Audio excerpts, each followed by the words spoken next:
Do you want to know how a real estate mogul thinks? Well, you're going to learn a lot about the thinking of Shane Carter. Shane, what's up, buddy?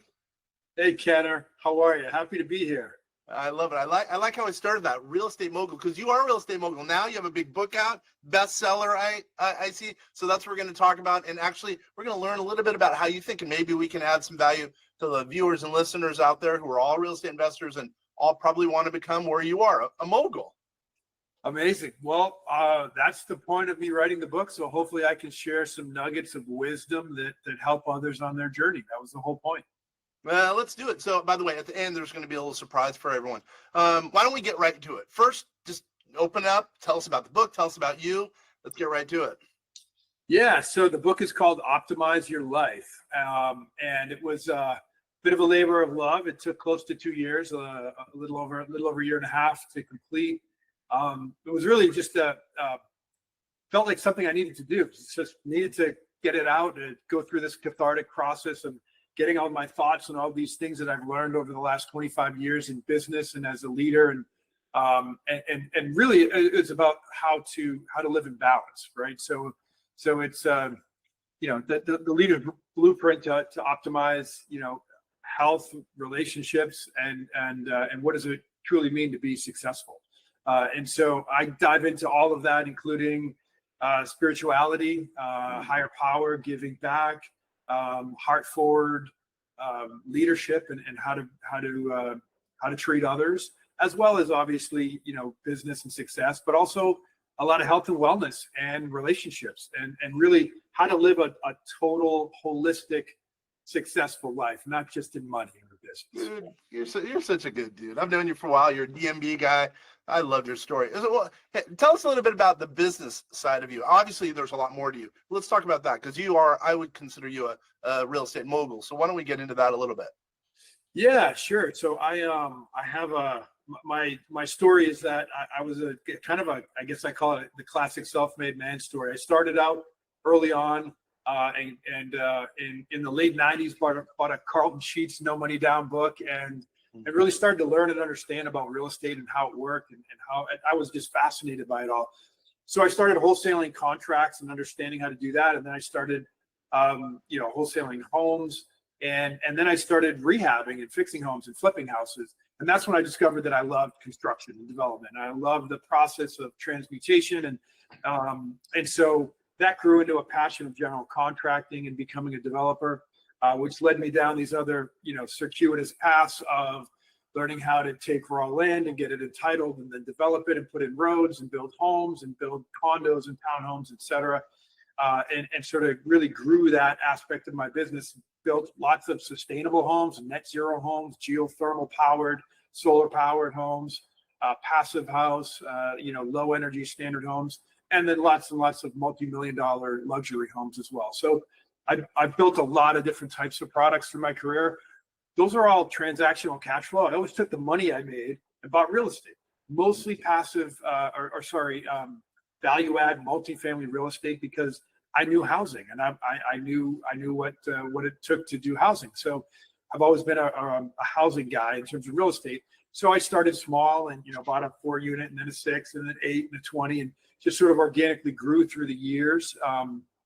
Now our company's done almost $750 million in assets, and we have investment funds, and we have a $50 million fund. We're about to start our second $100 million fund, and we really have grown to be fund managers in alternative assets and private equity real estate, while also really focusing on wealth preservation and growth through the land development business that we have and through multifamily assets. I know we're mainly talking about the book, but let's say someone wanted to invest in one of your funds because they find out you're a big stud, which you are. How does someone get a hold of you to do so? Yeah, so HampshireCap.com, that's our website. You can find us right through there. You can look me up on LinkedIn, Facebook, just Shane Carter, NH. I think I pop right up there for everyone. And that's really the best way. Our website has all kinds of things you can click on and get right in and talk to our investor relations team and start to learn about us and see if we're a good fit.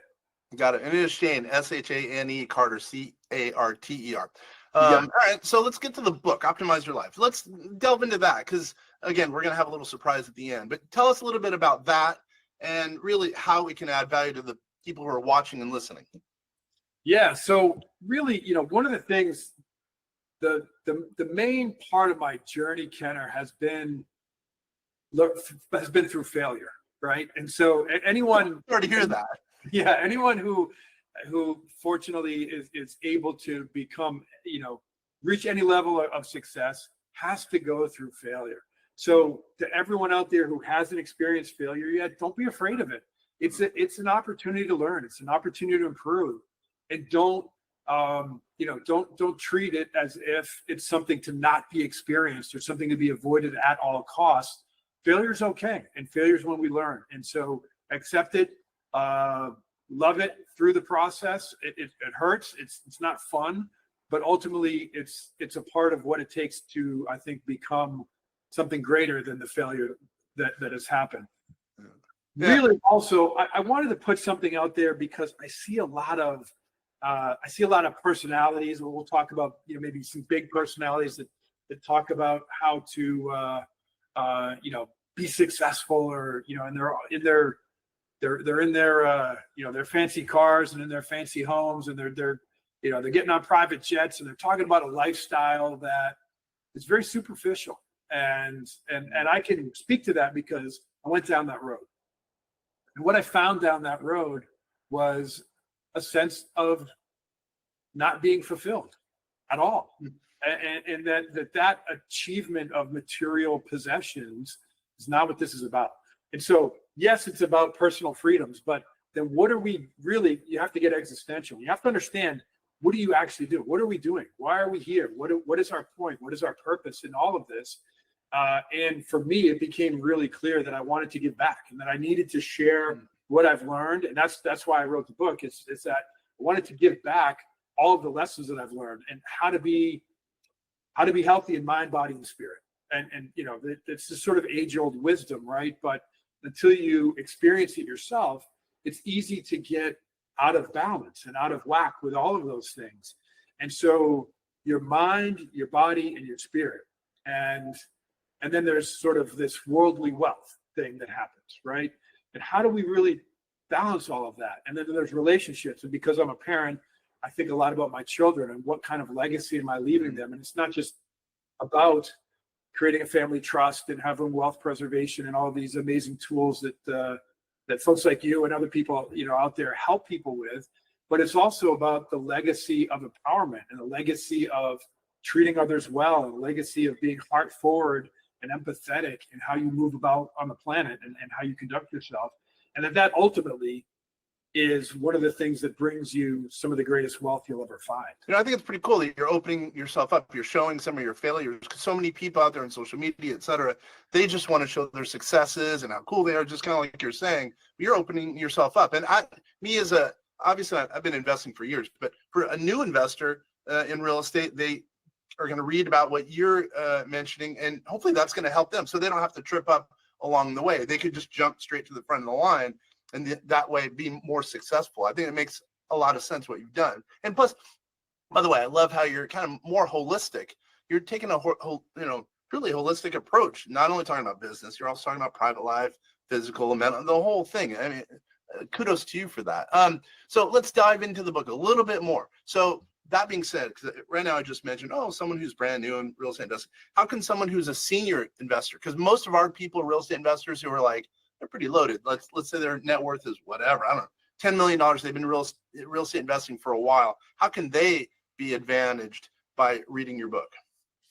Well, I would hope that anyone along their journey, whether they're beginning or they've arrived at a certain level of wealth, can do what I ultimately needed to do, and what I share in the book, which is to take stock, really, truly, and honestly, look at yourself in the mirror and take stock of where you are, and take stock of, are you truly being balanced in your pursuit of wealth, and in your pursuit of strong relationships, and in the pursuit of your health, right? So if you have $10 million in the bank, but you suddenly go to the doctor and you get a blood test and you realize that your body's screwed up, guess what? All that money doesn't matter anymore. Totally. It just doesn't matter, right? And because without your health, you have nothing. And also, I go into the whole vibrancy aspect, right? And sort of having this energy, this thing that people can sense when they're near you, because you have vitality, you have this power of health and wellness that your cellular level is invigorated. People feel that when they're near you, and it's very magnetic. And so there's a whole other slew of things and benefits for that. But really, I would say to the folks who are in more of a senior position, really be honest with yourself. Have you been the best father? Have you been the best spouse? Have you been the best friend? Have you been the best you can actually be in a holistic way? And was it worth it to get that $10 million? Because what did you damage some things on the way? Or was it worth it? I guarantee you, when you look back at the end of your days and you're thinking about your epitaph and what people are going to say about you, nobody's going to care whether you had 10 million, 2 million, or 20 million. Nobody cares. They're going to care about how you treated them. They're going to care about what your actual legacy was. No one remembers what you looked like, what your hair color was, whether you had hair or not, whether you wore nice clothes or not, what car you drove, what house you lived in, but they will always remember how you made them feel. Totally. And how are you really moving through the world right now? Ooh, Carter, nice work. Yeah, totally. I mean, wow. All right, this shows you how much I believe in you. For the first, and this is the surprise I was talking about previously, for the first 10 people who email info@vastsolutionsgroup.com, again, info@vastsolutionsgroup.com, we will get you a free copy of Shane's book, again, Optimize Your Life. With that being said, let's get ready to, shut the door on this book, if you will, or whatever you want to call it. What's one thing that you think a reader, besides what we've talked about, a reader should really walk away with respect to your book? One core thing that you think that we haven't talked about that they should walk away with and hopefully be happy with reading the book? I would say it's this. There's multiple chapters that I write about this, but I'm going to put it out as one thesis, which is being heart forward, giving back, empowering others, and sort of creating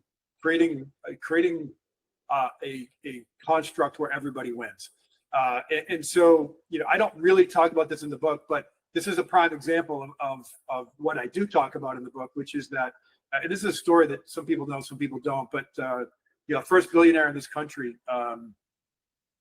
CEO of Standard Oil, was John D. Rockefeller, right? And he, in his 30s, he became one of the wealthiest, oil refinery, right? Standard Oil.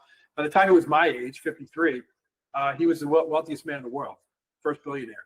And he was deathly ill. He was on his deathbed. He was given a year to live. He had more money than everybody, and he was forced to eat soup and crackers every day because that's how much in pain and how destroyed his body was. I didn't know that. Wow. Okay. Yeah. Oh yeah. No, listen, this was great. First of all, quick spoiler. He lived to be 98. He was given a year to live at 53. He lived to be 98 years old. Now, what was the change that he made? John D. Rockefeller, during his time of sickness and ill, started to do massive reflection, and he realized that he needed to give it all back. He started the John D. Rockefeller Foundation, and he started giving his money away, and he started to tell people about spirituality and about God, and that he told people now that he was just a conduit to what needed to happen in the world and what he needed to do to give back. And in that process of giving back, he miraculously recovered and lived on to be 98 years old. And he spent the rest of his life trying to give away the $1 billion that he made. What's the point of all that? He had to get to his deathbed to realize balance. Mm-hmm. And so I want to help other people understand, because there's guys out there. There's Alex Hormozy, right? And he's amazing. You listen to him, and it's go, go, go, and don't sleep. You sleep when you die, and, kill it and get up every day and eat more, and, whatever he's preaching. But is he really preaching balance? And is that what really it's all about? Accepting a level of balance in your life. And I think from there, you actually achieve more wealth and more joy and more,